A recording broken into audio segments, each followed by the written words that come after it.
Mis primeras palabras son de agradecimiento a esta comunidad jurídica, de alerta jurídica, la persona de la autorita Diana Santos, que me ha hecho esta gentil invitación para plantear algunos temas, bosquejar algunos temas que tienen que ver con la crítica situación que se afronta en el plano penitenciario. Definitivamente son algunos temas que si se trabajan desde una perspectiva muy amorfa, probablemente se va a cargar más de emotividades antes que de una presentación esquemática, estructurada. Por eso, en esta primera parte lo que vamos a hacer es presentar una suerte de esquema exegético que correspondería, perdón, un esquema que correspondería a los temas centrales que es necesario abordar. Un primer problema está relacionado con la respuesta de los órganos internacionales con relación precisamente a este tema de la crisis penitenciaria. Y pues las respuestas han sido varias.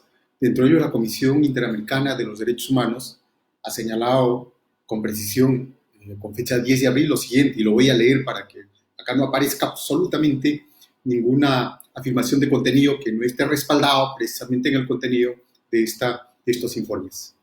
Pandemia y derechos humanos en las Américas.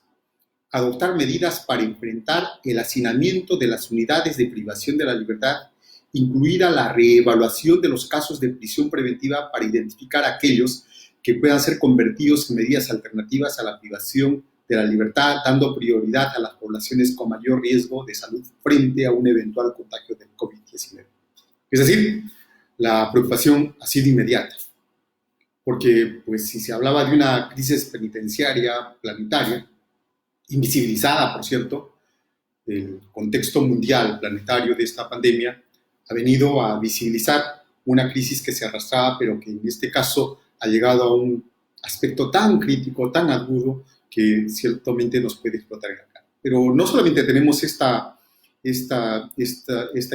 informe, sino que la propia alta comisionada de las Naciones Unidas para los Derechos Humanos, Michelle Bachelet, ha referido lo siguiente. Dicen, poner en libertad a los individuos especialmente vulnerables a la COVID-19, entre otros a los presos de más edad y los enfermos, así como los detenidos menos peligrosos, debe considerarse la reducción de población penitenciaria por medio de esquemas de liberación temprana, provisional o temporal, de inserción de baja peligrosidad. Esto lo digo desde el plano normativo, porque definitivamente nuestro enfoque tiene que ser jurídico, y ese enfoque jurídico lo estamos haciendo desde la perspectiva internacional de los derechos humanos, para que no avancemos por ahí con algunas ideas que de pronto no tienen ese respaldo jurídico de la perspectiva internacional de los derechos humanos. Si nos percatamos, ya está haciendo referencia pues, a algunas propuestas que luego en el desarrollo de la exposición lo veremos.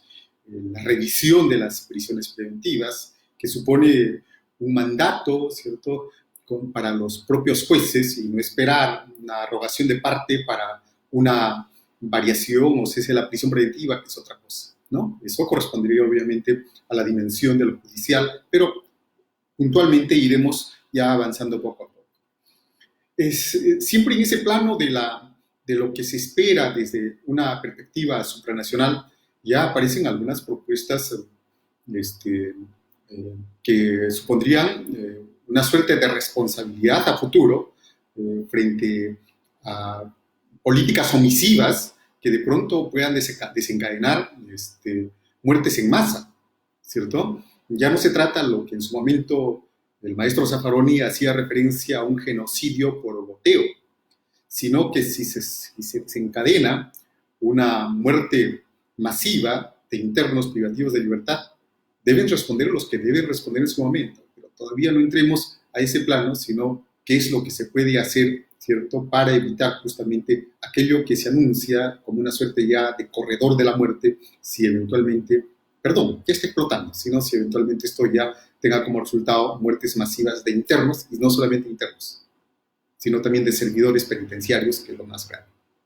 Así que ese tema de las responsabilidades internacionales que pudiera darse en su momento, es un tema pendiente, pero que creo que debe ser cierto motivo de reflexión para aquellos que manejan la cosa pública, para aquellos encargados de las políticas públicas que tienen que ver con el tema carcelario, el tema penitenciario.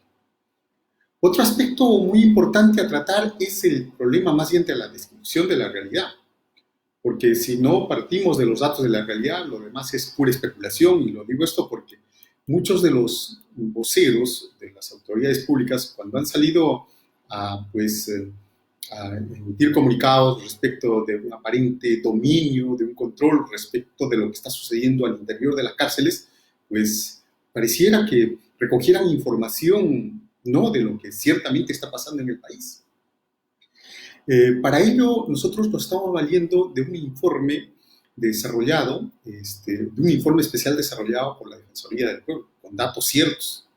Esto es importante para ver si esto que se afirma que es sobrepoblación o hacinamiento, cualquiera sea la terminología que se emplee, es correcto o no.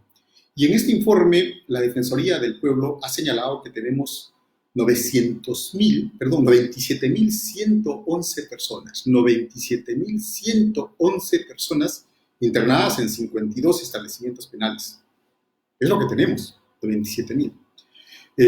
Pero el problema es que la capacidad de albergue que tienen estas instituciones carcelarias solamente es de 40.137. Los números son duros, así que acá no hay nada más que reflexionar al respecto para que de pronto no se diga que es una prédica emotiva el hacer referencia al hacinamiento, a la sobrepoblación. No, los datos son duros.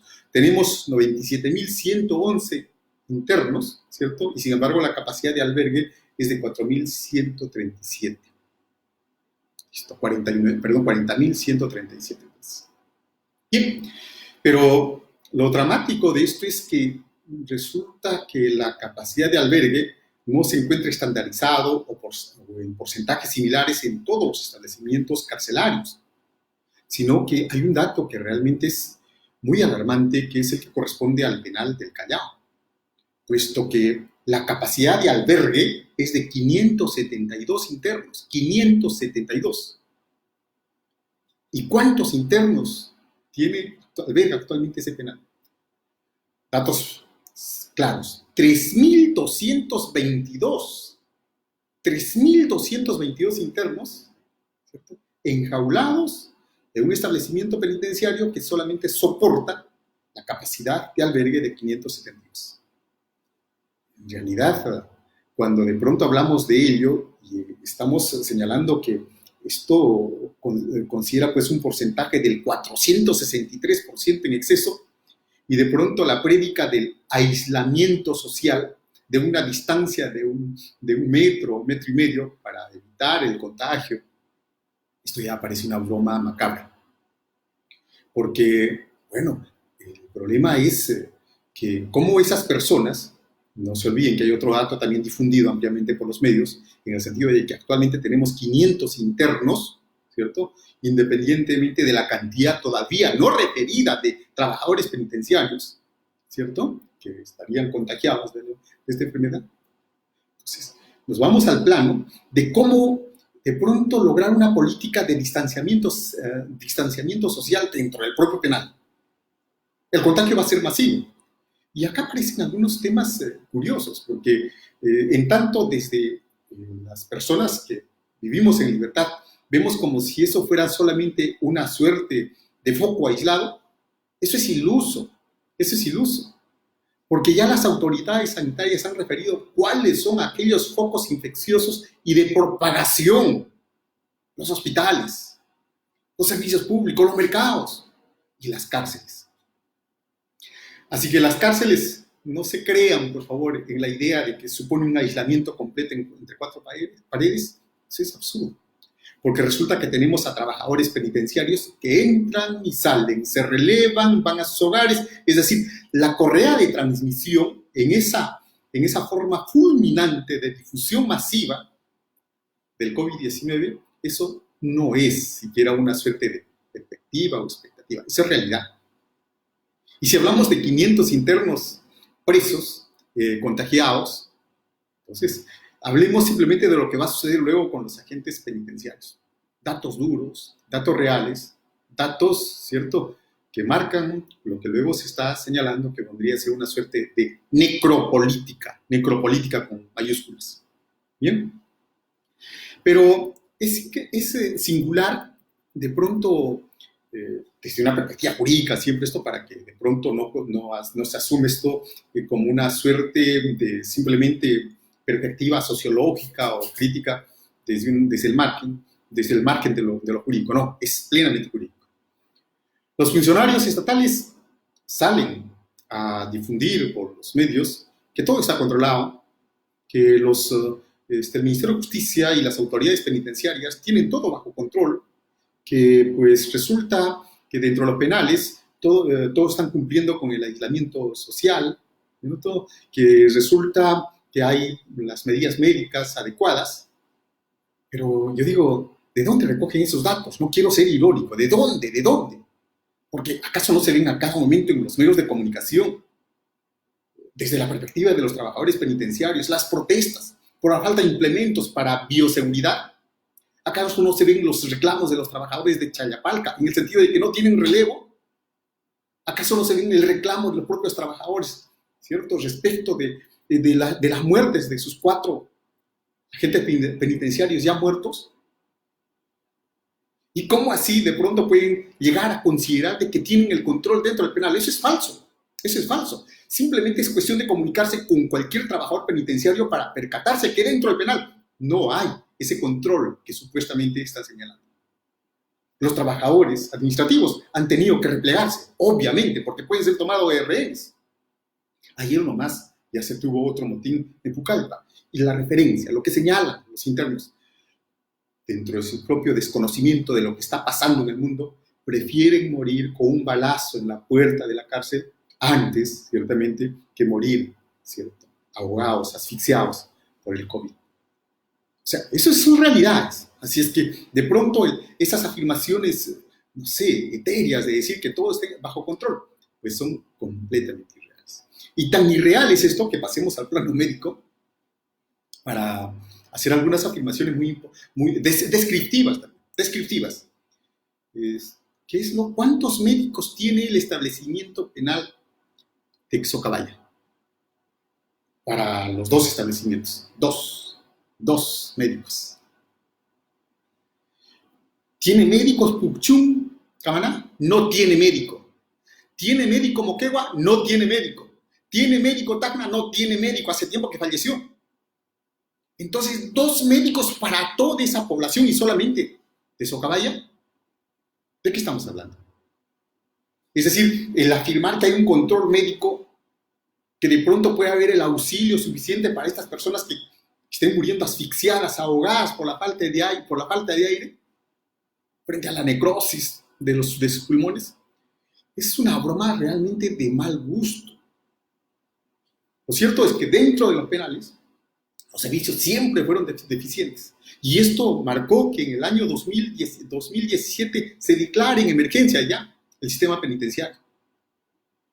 Así que, al respecto hay que razonar bien. Lo cierto es que una persona vulnerable, que se encuentre en el penal y que sea contagiado, ¿cierto?, por el virus, por el coronavirus, simplemente esta persona va a morir dentro del penal. Porque si nosotros que estamos en libertad todavía nos jugamos al ruleteo de encontrar en UCI un espacio, una cama, ¿creen por ventura que algún interno va a poder salir del penal y llegar a UCI para que obtenga una cama? Por favor, señores, por favor. Eso sería algo iluso pensar que sí podría realizar. Eso no va a ser de esa manera. Entonces, la forma como se plantean las cosas desde esa perspectiva descriptiva son todos datos de la realidad y solamente he puesto algunas referencias, Callao y el sur, para que vean de qué se trata y de pronto no estemos por ahí disfrazando, el disfraz de las palabras es lo más pernicioso que puede haber, disfrazando situaciones que en realidad solamente vienen a ser una crónica de verborrea previa al que se desate la muerte de los internos. ¿Cuáles son esas aparentes políticas o la voluntad política con la que se pretende dar cobertura a, pues, a la inacción real para descongestionar los penales. En un primer momento, ¿cierto?, se emitió un decreto legislativo para hacer más célere la conversión, ¿cierto?, de penas en los delitos de omisión a la asistencia familiar. ¿Saben cuántas personas accedieron a esa conversión en Arequipa? Una sola persona. Por varias situaciones. Por el ritualismo de los jueces, de exigir otros requisitos distintos a los que aparecían en la ley. Es que acá también ya es un problema que tiene que ver, pero obviamente eso va a depender de los hacedores de la ley y cómo de pronto no poner imperativos que marquen responsabilidad en quien no quiera acceder a él. Pero esta suerte más o menos de voluntad para asumir esta crisis penitenciaria se ha visto redondeada con este decreto supremo 04-2020 emitido el día de ayer. Y ciertamente el tema es complicado. Primero, vamos al plano procedimental porque es lo que más impacta. Todos esperaban una relación, por lo menos de los que estuvieran con esas enfermedades que los hacen altamente vulnerables. Pero resulta que luego ven un procedimiento tan formal que supone todo el movimiento del aparato administrativo del INPLE, la formación de los cuadernos, los administrativos que tengan que solicitar información al Poder Judicial que está... Señores, ¿cuándo terminará la formación de un cuaderno? ¿Ya cada un mes? ¿Ya cada 2 meses? Cuando ya el vulnerable esté fulminado. Entonces, esa es una otra broma, o una mala interpretación, o simplemente una cobertura formal. Finalmente, que se desencadene, pues el hecho dirá, ¿no? Sin pensar que pues, esa explosión lo que va a devenir es ese contagio en correa de transmisión a toda la sociedad. Ya, no se preocupen por los internos, pero preocúpense por uno mismo, por la propia sociedad. Entonces, como estamos viendo, en este caso, simplemente en lo procedimental, ese decreto supremo es un saludo a la bandera porque el sistema de emergencia es en este momento, no para cada 3, 4, 5 meses. En el plano del indulto común, el tema sí es bastante complicado, porque atendiendo obviamente a perspectivas de una eventual reacción de la población en una suerte de protección del interés superior del niño, ¿saben qué han hecho? Equiparar un delito de omisión a la asistencia familiar con un delito contra la humanidad, con un delito de corrupción. Si ya esa persona que está en el penal, ¿ustedes creen que les gusta estar en el penal? No han podido pagar siquiera con la conversión, ¿cierto? Y se sigue manteniendo en el penal. Y luego se les pone incluso dentro del catálogo de aquellas personas que no pueden recuperar su libertad porque se encuentran dentro de esa relación. Ya el tema de la falta de proporcionalidad es manifiesto. Y no solamente en ese plano, sino en otros planos, como por ejemplo dicen, no, tráfico ilícito de drogas.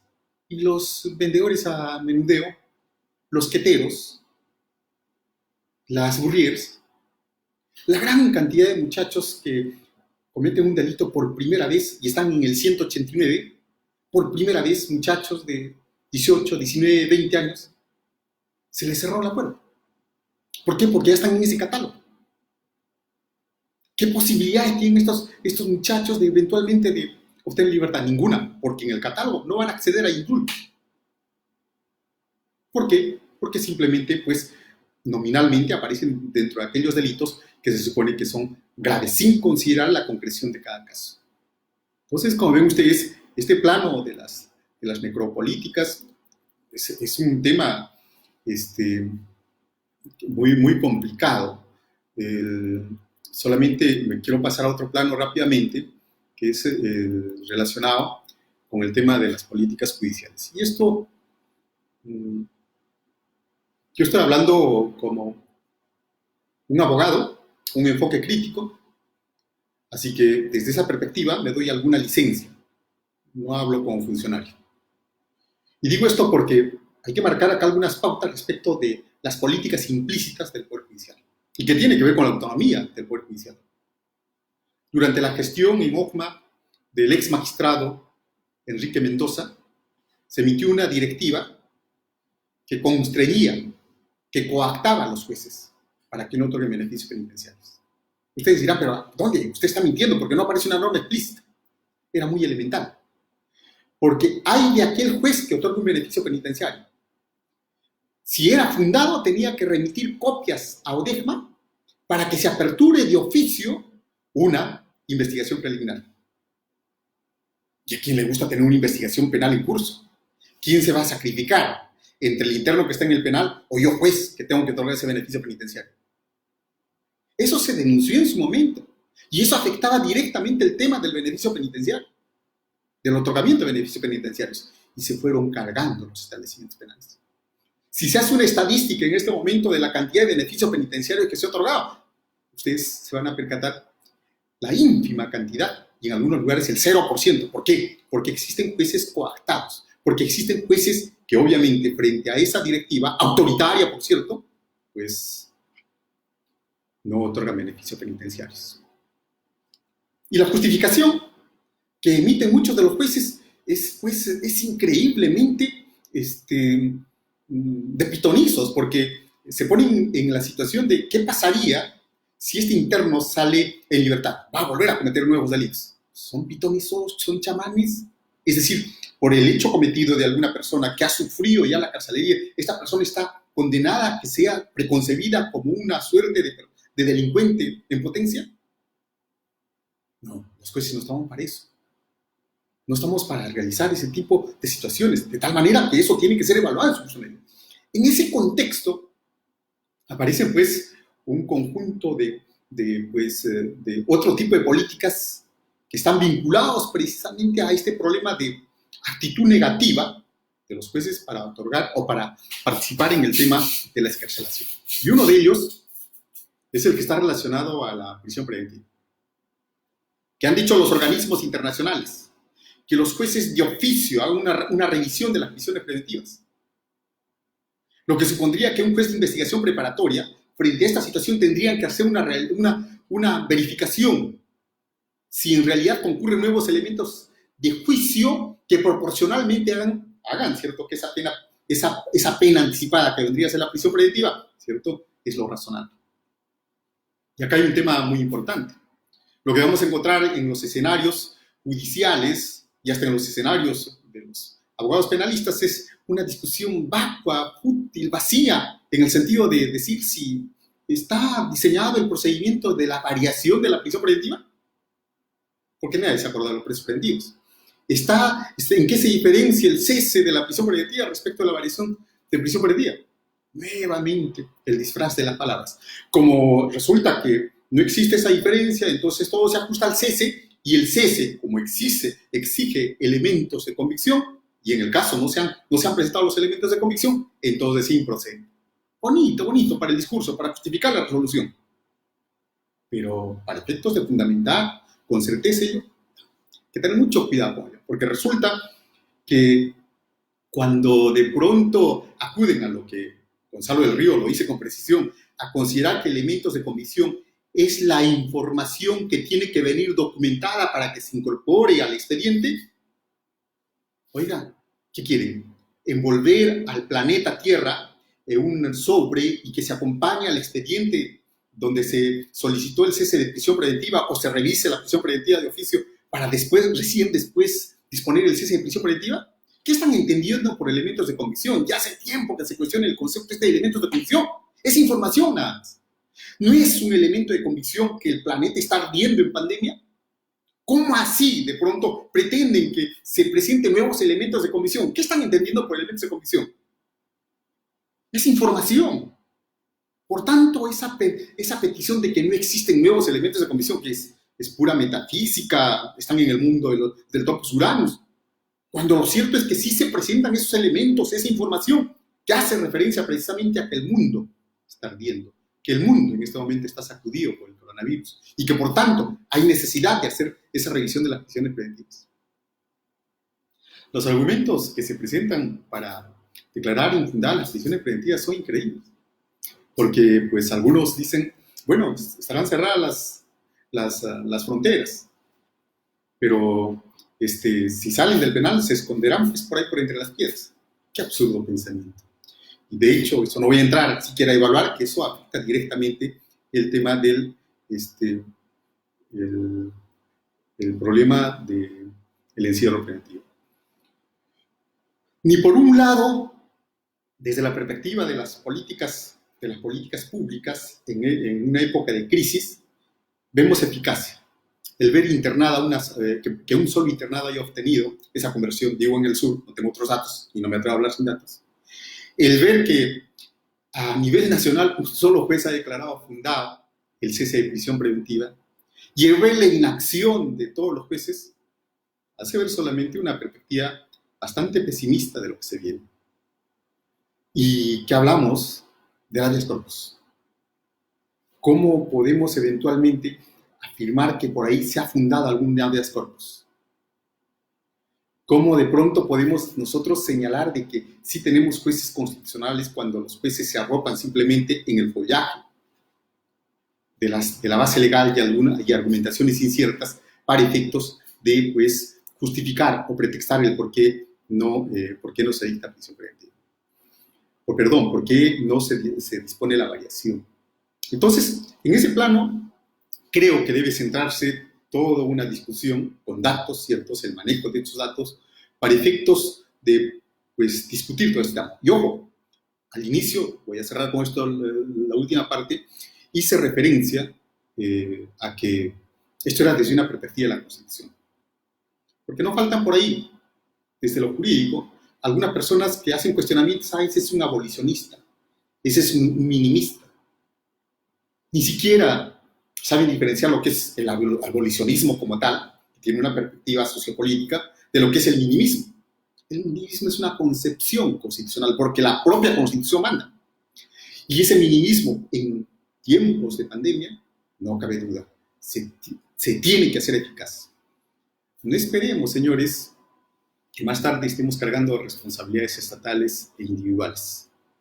No esperemos que esto avance en la forma fulminante como estaba avanzando, porque definitivamente esas inacciones, fundamentalmente de quienes tienen la atribución de revisión de las prisiones preventivas, de quienes tienen la obligación de pues, adoptar medidas directas respecto de los sentenciados y no disfrazar con decretos supremos en procedimientos interminables, en clasificaciones inciertas, ¿cierto? Seguramente con el tiempo estaremos lamentando todo lo que aparece. Y si de pronto algunos dirán, bueno, señor, resulta que, simplemente para cerrar, resulta que si esas personas salen del penal, estas personas van a volver a cometer delito. Hay que tener mucho cuidado siempre con esa afirmación.